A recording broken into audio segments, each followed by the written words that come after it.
En el territorio continental ecuatoriano, buscando la verdad y abogando por la unidad nacional en pro de la paz y la seguridad en el Ecuador. Queremos saludar al arquitecto Fernando Carrión, arquitecto urbanista, especialista en temas de seguridad, y también ha escrito, nos ha ilustrado con temas sobre el fútbol y el entorno. La violencia, parte de ello, que queremos hablar hoy, precisamente cuando uno va a un estadio, va a divertirse, a recrearse, y a veces va acompañado de la familia, y resulta como el hecho ocurrido en el estadio de Independiente de Avellaneda, esta confrontación que terminó con decenas de hinchas que fueron a la clínica, algunos de gravedad, al menos hay 3, más de 100 detenidos, pero ya los hechos están consumados. Esto ocurrió en medio del partido Independiente de Avellaneda y Universidad de Chile. ¿Cómo parar estos hechos de violencia? Fernando, buen día. Buen día, Miguel. Muchísimas gracias por la invitación y sobre todo para tratar un tema como este, que creo que es muy importante. Sí, lo que ocurrió en este partido entre Independiente y la Universidad de Chile, produciendo una cantidad de hechos de violencia inusitados, no es un caso aislado. Hemos tenido ya por parte de otro equipo chileno, el caso de Colo-Colo, en abril de este año, un incidente que incluso fue mucho mayor, porque ahí hubo 3 muertos. Y luego tuvimos hace un año y un poquito más probablemente en un partido entre Brasil y Argentina. Y también hemos tenido en cada uno de nuestros países, en Colombia, aquí en el Ecuador mismo, pues hechos que nos están mostrando que hay muchísimos problemas.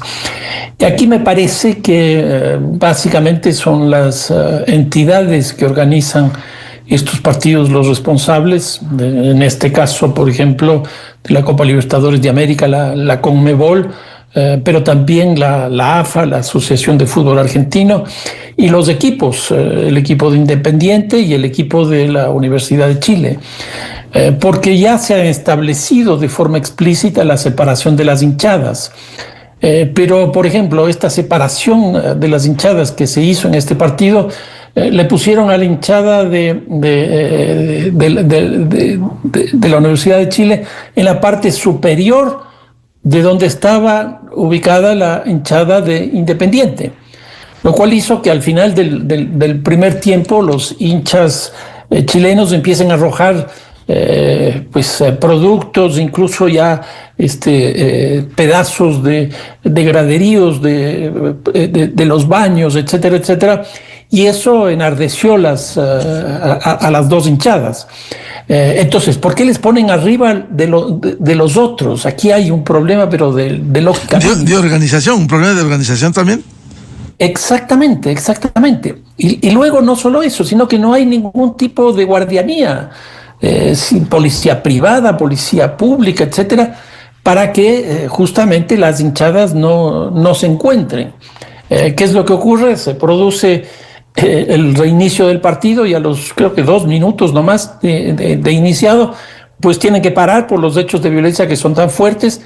Y lo que ocurre aquí, que es una cosa pues, inaudita, inexplicable, es que los hinchas de Independiente se suben a esta zona que era exclusiva y no se sabe cómo se sube, y se meten ahí, empieza la agresión ya a mansalva, tirándoles incluso a muchos hinchas pues por el aire, que son los que están más heridos, y luego entran incluso, según se conoce, con armas blancas y también con palos, y con eso empiezan a darles, pero de una manera impresionante. Las imágenes son francamente lamentables. Ahora, ¿cómo tomar correctivos? Alguna vez hablábamos con Fernando Carrión en el caso de los hooligans hace años en Inglaterra. Ahí ha habido un seguimiento para identificación, incluso y una vez identificados aquellos que han protagonizado hechos violentos, a lo mejor quedan condenados de por vida a no volver a los estadios. Sí, ahí se construyó justamente con los hooligans a fines del siglo pasado, es decir, ya estamos hablando de 25, 30 años. Se construyó lo que se definió como el informe Taylor, que ha sido de alguna manera un informe que ha servido para que en el mundo entero donde se juega fútbol puedan establecerse políticas de seguridad. Por ejemplo, esto de separar las hinchadas, antes no se hacía, ahora se hace, ahora se hizo, pero no se hizo bien.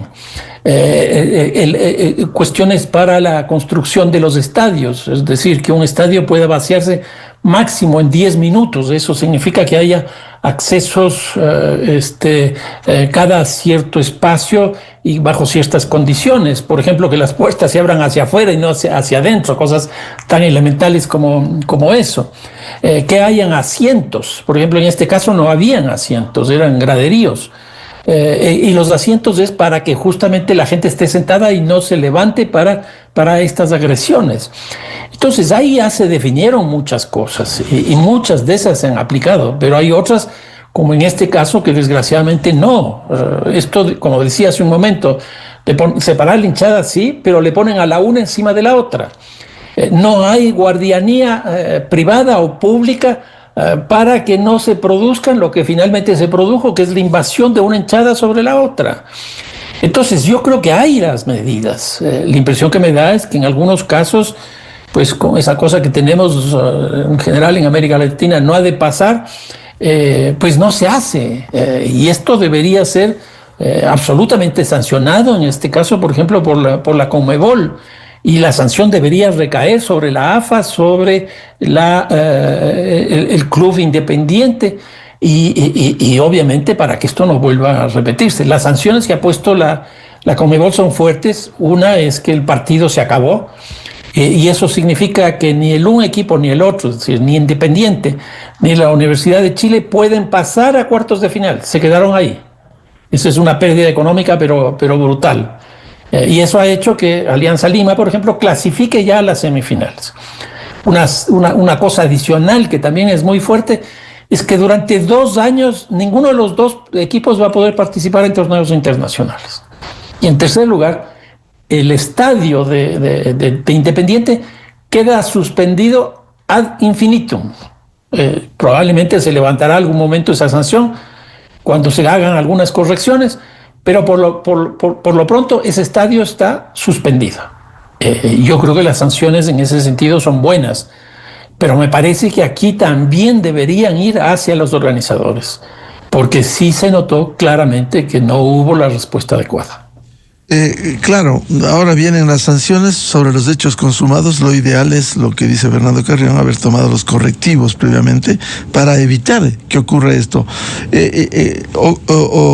Ocurrido esto, se va a instalar el comité de la Conmebol para sancionar. ¿Qué va a pasar con esto? Yo creo que ahí debería salir, no sé lo que va a pasar, pero ahí deberían salir legislaciones mucho más rigurosas para que la violencia no llegue a los estadios. O más bien dicho, que para que la violencia salga de los estadios. Y aquí tenemos varios tipos de violencias. Uno es la violencia en la cancha, que bueno, desde que se aprobó en Inglaterra, en Cambridge, esto de las 17 reglas, ya tenemos un árbitro que imparte justicia y que prácticamente hace que los conflictos que habían entre los jugadores casi hayan desaparecido, se procese esa violencia. Luego tenemos una violencia en las gradas, que es la violencia principalmente de los hinchas que asisten. Y entonces aquí han habido dos medidas generales. La una es que no asistan la hinchada visitante. Eso ya es una cosa relativamente regular en muchos partidos, incluso de los torneos nacionales. Aquí en el Ecuador se está haciendo ya eso. Y la otra es separar las hinchadas. Ya no pueden ir ni siquiera con el uniforme de la hinchada visitante, porque eso significa que a la salida puede haber conflictos. Entonces, eso es en las gradas. Tenemos en la cancha, tenemos en las gradas, y luego tenemos en las afueras de los estadios, que eso es lo que pasó, por ejemplo, en el partido de Colo-Colo con Fortaleza en Chile. Ahí fue uno de los grandes problemas. ¿Por qué? Porque ahí se encuentran, están separadas adentro, pero no están separadas afuera. Y entonces yo lo que creo es que la Conmebol debería plantear de forma explícita lo que ya se hizo con los hooligans, justamente, Miguel. Y esa era una violencia que circulaba por toda Europa, porque era una violencia internacional de hinchadas inglesas que iban a los partidos acompañando a sus equipos, y ahí se producían todo este tipo de cosas. Pero finalmente me da la impresión que eso ya fue, ya se acabó. Y esa experiencia deberíamos recuperar aquí, y la Conmebol es la que debería establecer pues normativas muy rigurosas, por lo menos para los partidos de los torneos internacionales. Ahora, ya con los hechos consumados, Fernando, primero identificar a los responsables, a los protagonistas, y también darles una sanción, no solo al estadio, no solo a los equipos, ya no clasifican, sino también a los responsables de hechos de violencia que han protagonizado. Sí, sin duda, y ahí nuevamente el informe Tyler tiene cosas muy interesantes. Es decir, para que una persona entre a un estadio, esa persona tiene que ir con una identificación, y la identificación que lleve, es decir, el DNI o la cédula o el pasaporte, debe corresponder con el nombre que debe estar en la boleta, en el ticket.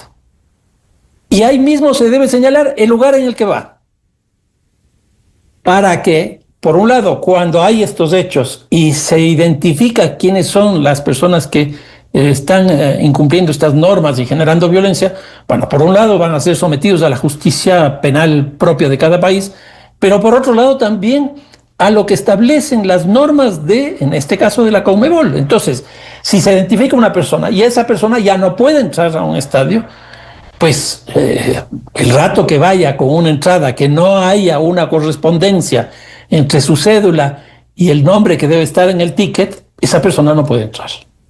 Entonces yo creo que esa es otra de las cosas que habría que hacer de forma explícita, y eso en el fútbol ecuatoriano sería muy importante hacer. Ahora se puede comprar de forma física y de forma virtual, pero en todos esos casos debería estar explícitamente señalado el número del boleto, el nombre de la persona que lleva ese boleto y el lugar donde va a estar sentado. Solo de esa manera se podrá ir ya corrigiendo este tipo de cosas. Es decir, virtualmente fichar a los violentos para que no vuelvan a los estadios. Definitivamente, y definitivamente. Y aquí no solo son las personas, sino las organizaciones, porque lo que nosotros tenemos son organizaciones criminales que están vinculadas a los estadios. Y aquí hay una cosa muy clara. En el caso de la Argentina, la mayoría de los clubes son clubes barriales. Entonces aquí hay una correspondencia entre la organización del barrio y la organización del club. Y entonces eso hace que la violencia en la Argentina sea muy distinta a la violencia, por ejemplo, aquí en el Ecuador. La violencia en los estadios en el Ecuador no proviene de los barrios, sino proviene de las instituciones. Por ejemplo, mi equipo, Liga Deportiva Universitaria, es de una universidad. Por ejemplo, el caso de técnico universitario, una cosa parecida. El caso de Melec, la energía eléctrica, y así sucesivamente. En el caso de la Argentina, todos los equipos provienen de barrios. Y aquí hay un problema muy complejo. Los estadios están en esos barrios, de tal manera de que cuando hay un equipo visitante, no solo que visita el estadio, sino que visita el lugar, el barrio donde está localizado, y eso es un problema muy complejo. Me parece que en la Argentina ya en algo se ha logrado procesar ese tipo de cosas, pero esa es una situación muy compleja que hace difícil. En el caso de México, en el caso de Colombia, no solo que hay instituciones que están detrás o barrios que están atrás, sino también están las estructuras criminales vinculadas al narcotráfico, porque el fútbol es un espacio de lavado.